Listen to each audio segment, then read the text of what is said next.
Vous informer, c'est notre souci majeur. Pour toute information politique, culturelle, sportive, abonnez-vous sur votre chaîne Bibiche Mbombo officiel. Bibiche Mbombo officiel, l'information en temps réel. Abonnez-vous massivement et vous ne serez pas déçus. Bibiche Mbombo officiel is the best.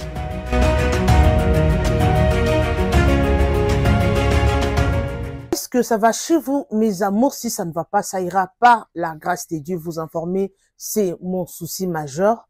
Installez-vous sur votre canapé dans les moods de l'émission.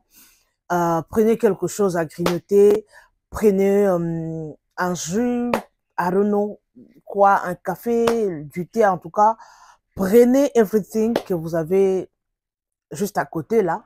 Installez-vous et nous allons décoller. Bon début de la semaine à tout le monde et surtout particulièrement à mes abonnés fidèles qui sont là juste quand je poste une vidéo. Ils sont là pour liker, partager et commenter. I love you so much, my lovely family. Masha mumenu, banduku wangu, bapangi na mundu. Na lang na bino babenga ngoni bandeko na ngai. Na lang na bino balobandeni. Banduku wangu.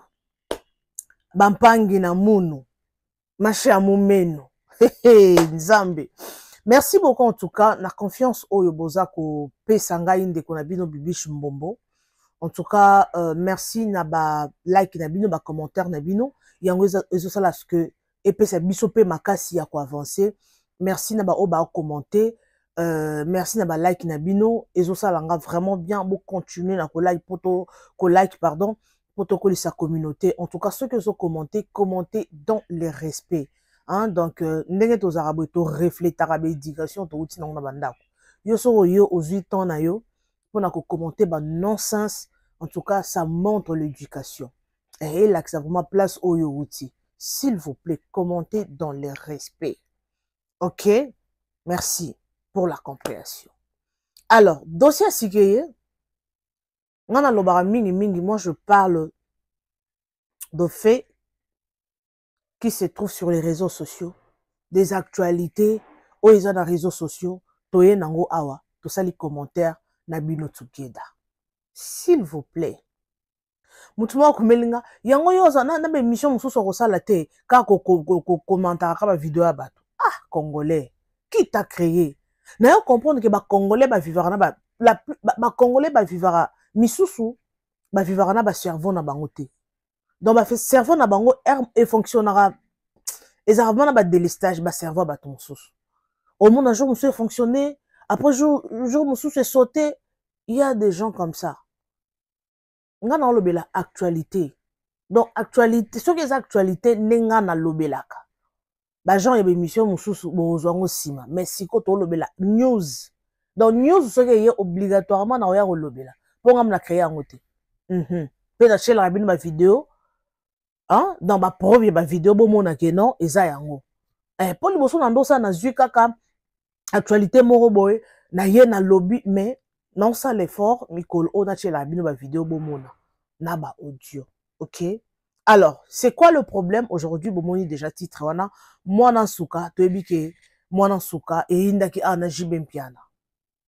Et indaki artiste Jibempiana bomoni tout ce qui s'est passé l'isolé Zaki Moulay moi nan tsuka bima ki pona koloba ki basala la eloko moko te ba abusana ye patati patata en tout cas to sala ki be émission presque 2 mois to sala ka na émission à moi nan tsuka après quelque temps to mona ki moi nan tsuka ali mo na circulation non tu la bino vidéo a boyoka audio à moi nan tsuka mama nangai mambo ezali.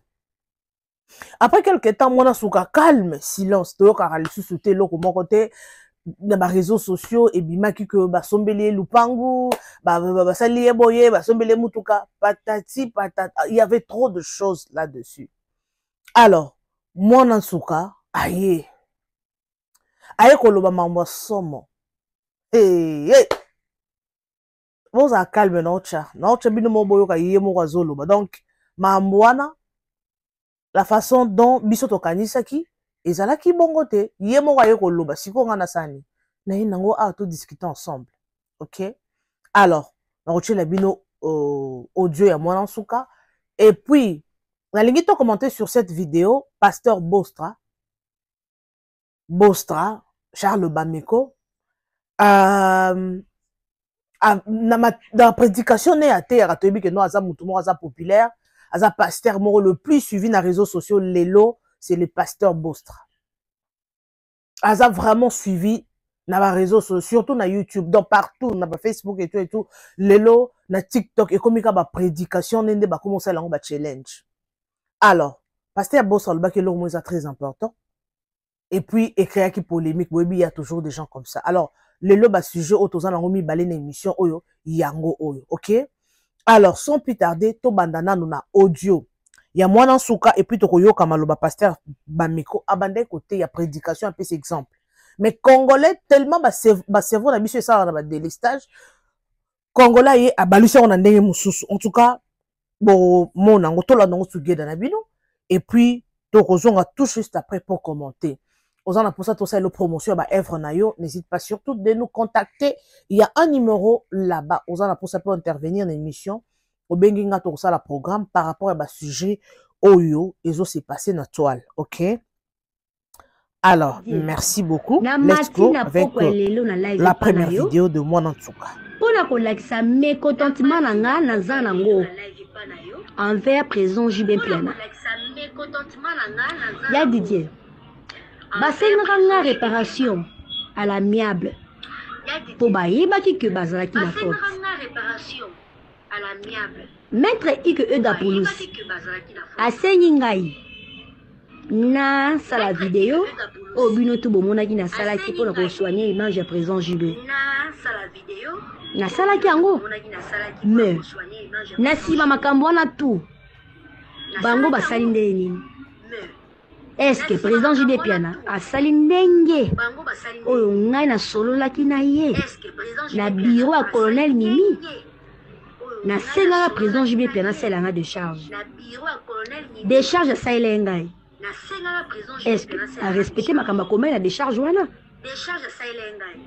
est-ce que bazong singa ba droit na ngai victime ezalaki nani ngam na victime est-ce que bazong singa ba droit na ngai pona ozara mukuse hein bref attaque mon nzambe nazoki ta ko patienter ya okendo komona bango na beti 50 tours kuna na cabinet ya avocat président JB Piana comme avocat ngo maître Igue Poulos pour na okendo bongisa comme simbité na 8 ans pe ya kotinda président JB Piana ye moko ba audio ya kotalisa ye attaque mon nzambe ke to solo ki ngana ndenge nini makambo ezalaki ndenge nini et si ni paye pas na été ya ngomoni na yepa na yo na matina live pas na yo ya Didier nazo senga la président JB Piana avec beaucoup de respect a soigné ndenge makambo ezalaki na boy koleka directement na émission na ba makambo mikanda na étalé na boy omo na sali nanu pa ya liboso live oyo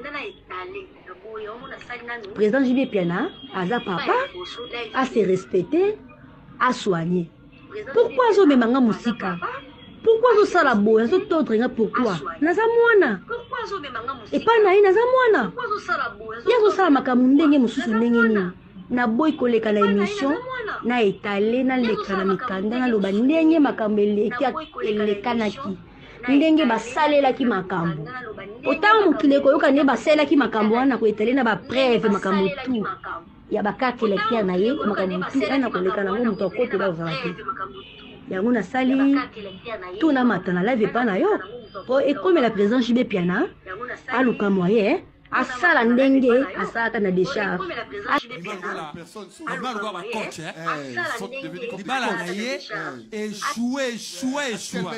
allez à Facebook na YouTube mibali voilà kuna ba commenter loba mama loba continue kaboye pas douter on a les groupes c'est des groupes de gens qui ont mariage échoué. Que le mieux jouera. Non. C'est quoi ça? Coach en force là comme ça.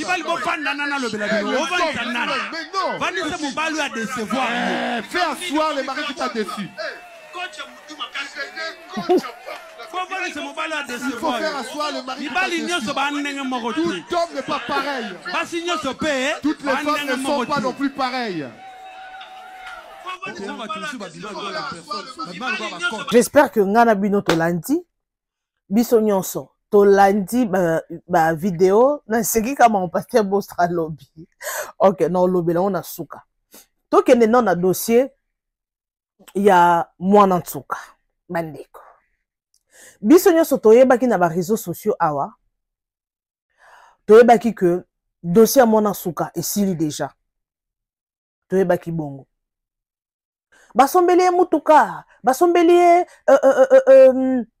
on appelle ça comment? Basombelier mutuka, basombelier lopango, tomona ki on a ba réseaux sociaux. Tomoni pe mwana nsuka ayaki pour nous dire que Maramounion c'est ça bien à s'excuser pour na bato oye a tout isaki libaku. Tomona ki dossier mwana nsuka. On a tous vu. Donc, moi, en tout cas, on a pensé qu'il n'y a pas de kiona. Tobenga o mankione, bon, tobenga o nini. Donc, yo, aux yeux, le pangoute, aux yeux, le côté, mais au sali vidéo. Mais, il y a des gens, oh yo, bah, comment manipuler les autres, hein. Il y a des gens comme ça. Ah, puis vraiment, oh yo, non manipuler, boy, non zongise, boy, non kende, boy. Bandeko, mes amours. Aïe beau. Si c'est vrai que moi dans ce cas lobby que bapesa que l'autre côté, en tout cas moi non vous allez vraiment déçu. Pour y moro à lobby, boyo ki pour nga na sala ke fa vraiment na yé la rabino biloko oyo bozo yoka. Na ba preuve. Pour mon gongo eza moi dans ce cas. Eza falsifié te. A lobby que bapesa l'autre côté, abetaka tour et pas avocat, ya JB ti sikoyo elo morote. Alors, j'ai bien piana papa chéri. Est-ce que ozangi mo aussi là na mona mwasio, eza crédibilité na yo. Torolobanine, il y a une personne qui est derrière cette fille. Il y a une personne qui est derrière cette fille. Pour détruire la carrière de JB. Congolais toroloba bon, toro finir par goloba bon. Po ba fan ya JB ba koya pour na ko commenter. Au moins so za fan na mutu hein. Ata mutu na sali mabe. Au monango kututé. Pour na yo c'est normal. Pour na yo ezango normal. Alors, il faut vraiment kozongi sa makambo na nzela. Si c'est vrai que JB Piana a pesi lo morote, obi ya mabe. Et ça vraiment ma bé ma casse. Ce qui moi nazo lo ba solo. Quand même, to matato qui t'a pas magamunyo sur les kaki. Aza maman moi na yo. Malgré oyo et salama kiwana c'est l'humiliation. Pour l'artiste, et ça humiliation franchement, c'est l'humiliation. Et ça humiliation comme mona ndenga salaki, je vais bander ko salanga boye na aja 11 ans et tout et ça qui actualité batunyon so bander ko lobelango et lelo moi na tsuka ye pona ko yebisa biso a beti plus de 50 tours ti siko ba pese lo remonter ba sinise na mikanda mais comment boza manipuler yango Congo soki kaka oyebani na ba autorité soko oyebani na batu au-dessus de la loi. Mais ce qu'on y a na bateau, baza autorité, baza pouvoir. Oza na raison, oza na tort. Donc oza na tort. Et raison, pardon. Raison n'est comme à tort, makambo ko baluka. Bota la mwana mwasio. Biso nyonso, toyoka ki pasi. Tomona ki la façon bande kolela. Basungaye, akende ata poto. Mais pourquoi? Si c'est vrai que makambozo, dans le bon conditionnel, si c'est vrai que makambo oyo, mwana nsuka, azoloba, eza ya solo. So que eza ya solo ke bapese lorote, mais na ebite JB Piana toko loba, nendenge nini? JB Piana millionnaire. Il a l'argent. ana mbongo akozwa pe na seconde asombeli mwana o lupango akozwa pe atindi $5,000 $6,000 otinda moto na poto. Alors pourquoi kosala ngote pour en finir? Et comme liso dossier liso comme ta na kobimisa donc mwana azape na ba dossier na ye apena mikanda na biloko na ye ba bord na ye ba mai na ye oya kobimisa abi azana makambo ya kobimisa siko ebando ko makabo JB Mpiana oza personnalité mo munene na musique congolaise ba succès bosala bosala kombo boza ba icône ya musique ya Congo. Parmi les icônes de la musique au Congo, nous allons citer JB Mpiana. Alors boti kate babilo mususu e diminuer yo baluba ko diminuer baluba oya bauta vraiment na village wana baluba ko diminuer. C'est comme mwana suka comme yo bimaliso na dossier mususu. Alors JB Mpiana papa chéri, s'il vous plaît, si la na mwana oyo, si la na mwana a moi ta comme da jeune fille toloba, si la na mwana nsuka. C'est que pourquoi ko beti sa ba tourboye, bo signa ki mikanda. Que bo repesa ye, je ne sais pas quoi ndenge boyoka na ki po biso nyoso dossier si la ki hein. Biso nyoso toyebika ki ba sila na bango, ba pesa mbongo, ba sombela lupang toyebi. Est-ce que pona ko sala ngo o signé mikanda? Et on marambo et on maka constant mutambatale la biso marambo. Po biso nyoso to mona ki ba vidéo, mwana na kota na âge nini. Toki ba secret mwana bimisa. Dossier bimalisusu. JB Mpiana papa chéri, avec tout le respect, toebio musique na yo obinisa biso donc dans muto ko contredire ngazate JB Mpiana kanga Congo abinisa biso et lelo ba succès na bango et tikalaka na standing wana. A regarder ka kombo JB Mpiana. Ko lukate okomi déjà osala déjà kombo mutu moko boye na carrière nyonso oyo osala ba bebisa image na otobi ke image beba déjà bandakala mais oyo c'est avec preuve à l'appui biso nyonso tomonaki erbo bengaki mwana nsuka po bochana c'est donc cela veut dire que cela veut dire que bozaki conscient na obosalaki ezamabe pour bobengaki achana c'est cela veut dire que boyebi ke no bozaki na tort. Alors pourquoi kosila na yembala moko te muto boso ba pesa ta $10,000 na enveloppe zoa kende sala vie na ako ko sa sortir ako kende poto po lelo ye souci nezalaka poto parce que toyokaki na vidéo moko elekaki elle nous avait dit pardon elle a besoin ya ko kende na poto souci na ye ezalaki yangwana akende na poto biso nyonso tomona ki toyokaki. Alors soki lelo botindi na poto mabeza wapi? Où est le problème? Mabeza te? Mabeza te? Siko ayoko bimisa liso dossier musu po ye ndenga bandi boy. Kala mingi ta actualité zo matezo kita pa eko yako koma lisusu ba dossier mususu eko banda ko bima. Tala sala ki boy, tala zonga ki boy. Bueno, ezala kwa bo susciter mamumo boy. JB Mpiana ba succès ba sala.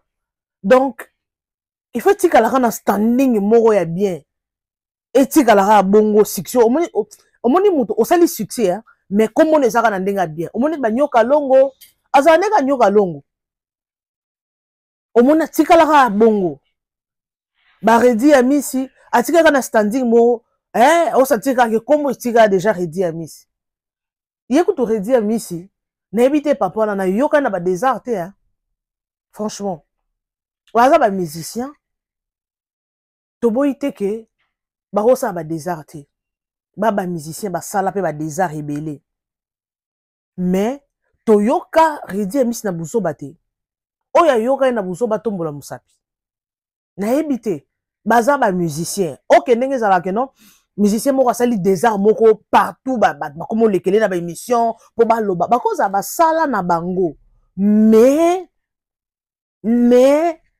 eza le roi ba musicien mususu te. Mais lelo to komo yoka ke non obeta pe concert na landaki émission na Karine Mokonzi alobi ke non osala obeta concert na poto et tout c'est vraiment une très bonne chose afin di peta moulai alinga zongela ba activité na ba concert na ye Donc, c'est une bonne chose d'encourager l'initiative wana. Et puis, Torozala wana pour na parce que c'est un artiste de notre pays. Alors, si vous avez bien pena kolukate, kombo na yo, donc, image na yo, ebe ba na seconde na mukie. Poto mona ki mambo elekaki, mwana nsuka ye akotaki orchestre na âge 11 ans. Tokaki biso nyonso, tokaki papa bimi, mama bimi, biso nyonso tokaki explication ndenge elekaki eloko kuta ko répéter ça te. Parce que so on continue émission, cela veut dire on a connecté na réseaux sociaux et puis déjà mambo ndenge zo fonctionner. Alors mes amours, moi sur moi nsuka lobi, na oki passe, je me suis dit oh, maman si la te. J'ai même pia na pesa moi sur mbongo. Pesa mbongo à s'en sortir na vie na ye. Pesa mbongo a kenak débrouiller luka soki eloko ni na rosala, soki ni aso aza quand même maman moi na yo obala ye pété. Mais oza na mwana. Na hebite soki babala mwana parce que il y a d'autres tribus babala mwana. Donc soki de jour bali mwana en tout cas oza na tina mamati. Mais mwana za na kati. Est-ce que jibe azangi mbongo? Pour na biki ba kronima mamusu herbe oza sujet oyo. Ezaki bando déborder les jibe bando finga jibe. Tellement nga chaîne nga oyo nazaka zéro insulte. Nalinga toujours nazalo milieu du village koloba likambo ndenge ezali. Ce n'est pas que na ebinde ba finga ate. Ce n'est pas que na ebinde ndenge ba tetu kakate.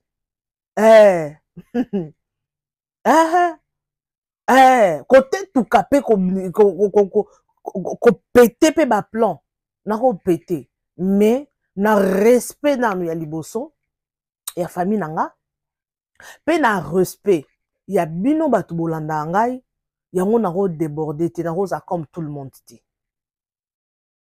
C'est important que la vérité qu'on toujours au milieu du village. OK? Alors, awa yango na linga te moto ko finga na commentaire parce que nga na finga te. Moi je n'insulte pas.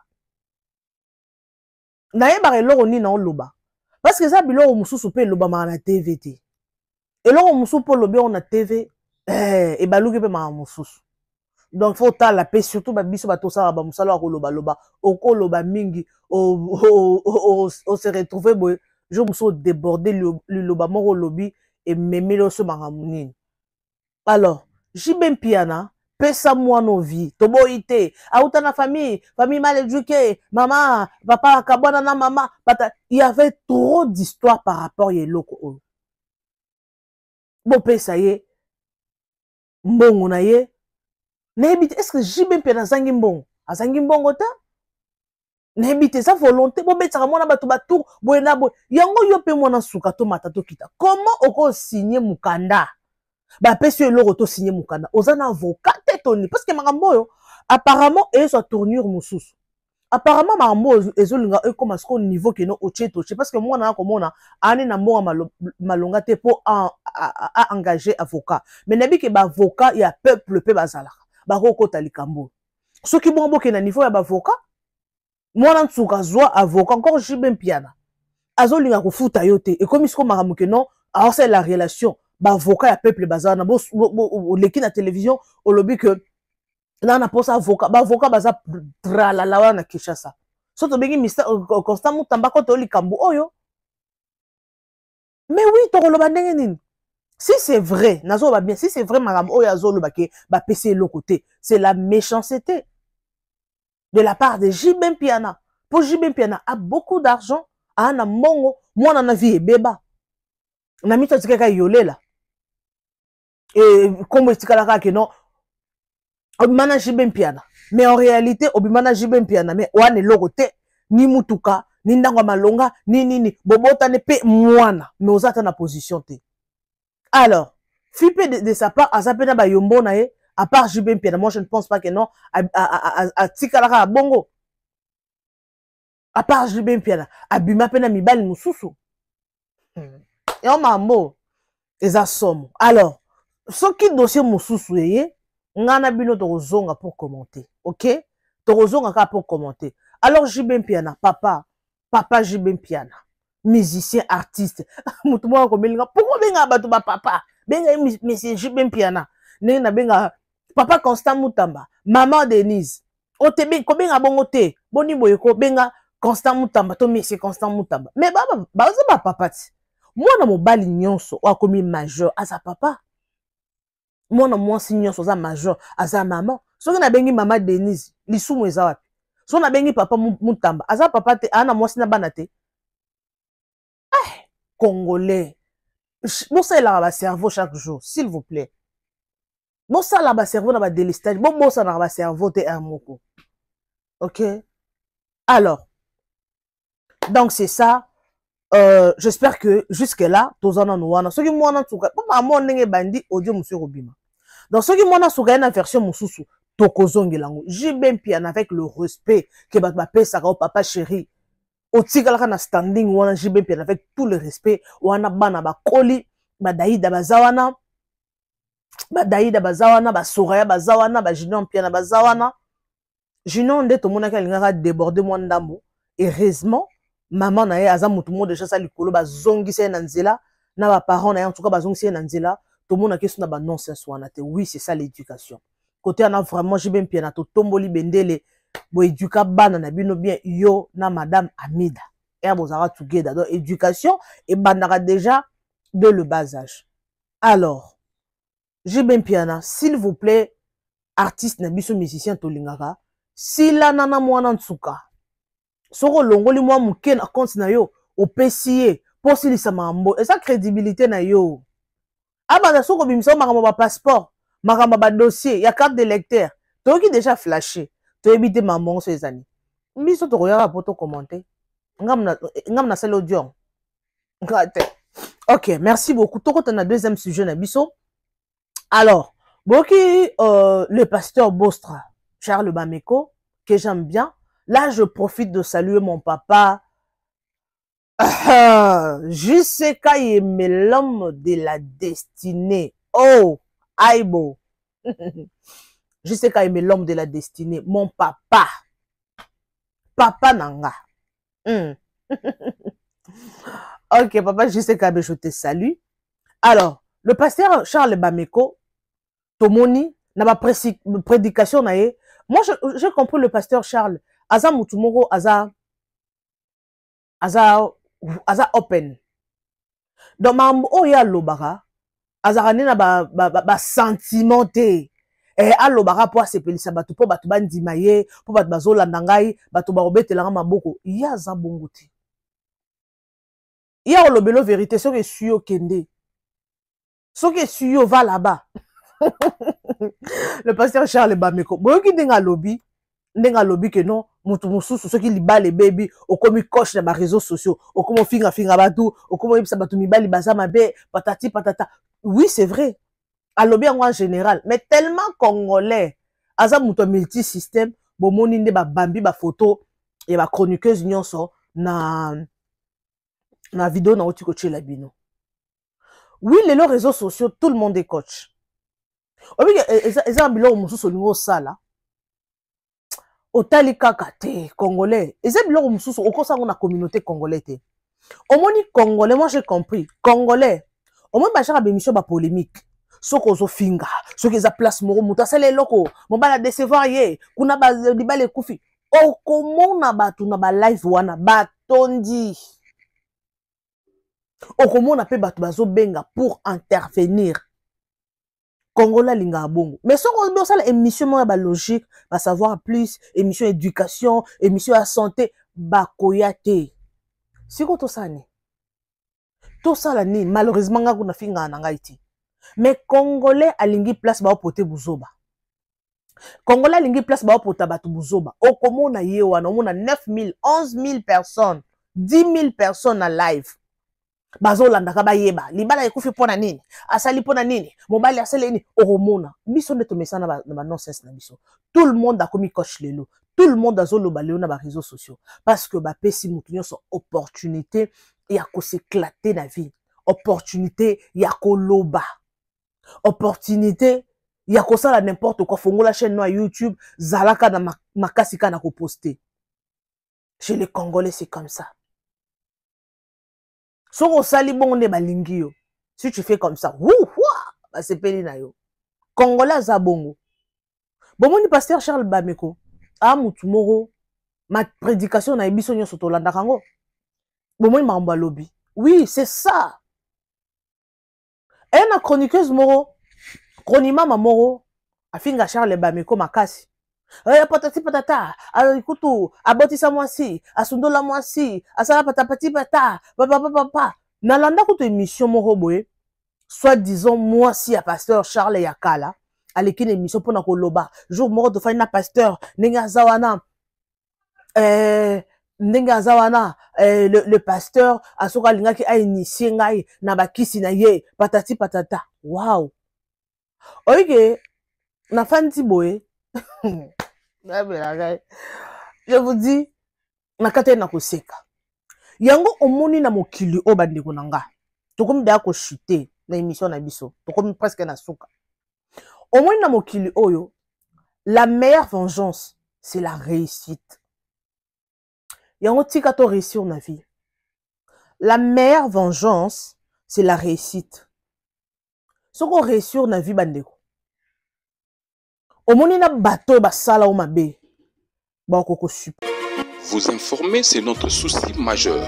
Pour toute information politique, culturelle, sportive, abonnez-vous sur votre chaîne Bibiche Mbombo officiel. Bibiche Mbombo officiel. L'information en temps réel. Abonnez-vous massivement et vous ne serez pas déçus. Bibiche Mbombo officiel is the best.